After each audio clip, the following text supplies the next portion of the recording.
morning. Oras idoni eksakto ay alas 2 isnan masdum. Kasama po natin dito, pinakauna sa family ng DILG ay nanggaling naman sa Bureau of Jail Management and Penology. Mabuhay Sagada! This is your Agritourism Hour with the writers Grail and researcher Presi and Elisa. Kumusta ka? Sabi mo sa akin para tulungan kita. Dongdong ay si dong ilay, insinali dumay.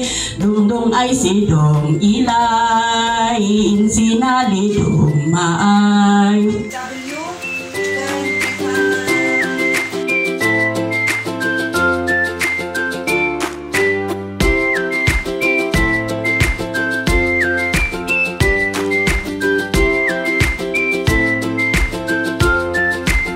Kabayan na labas ng Sagada.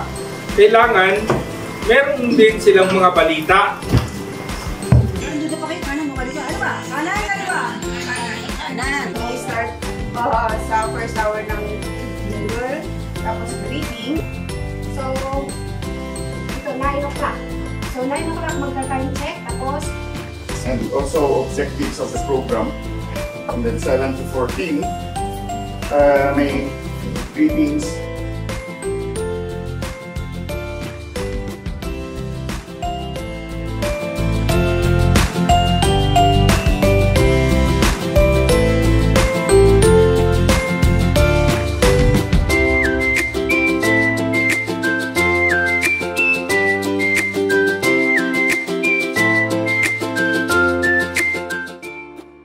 Tagumpay ang ating paglungsad ng 3 araw na training ng radio broadcasting, video production at saka audio editing.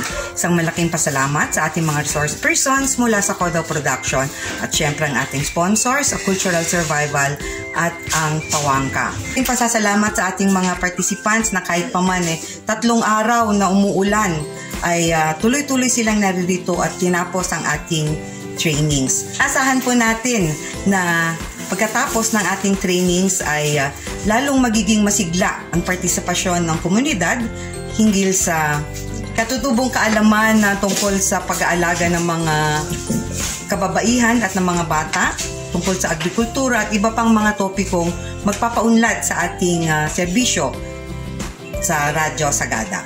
Nasahan natin na sa mga susunod pang mga buwan ay magkakaroon pa tayo ng ibang mga trainings at ganito rin kasigla ang partisipasyon ng ating mga kababayan. Kita-kita tayo sa susunod na training.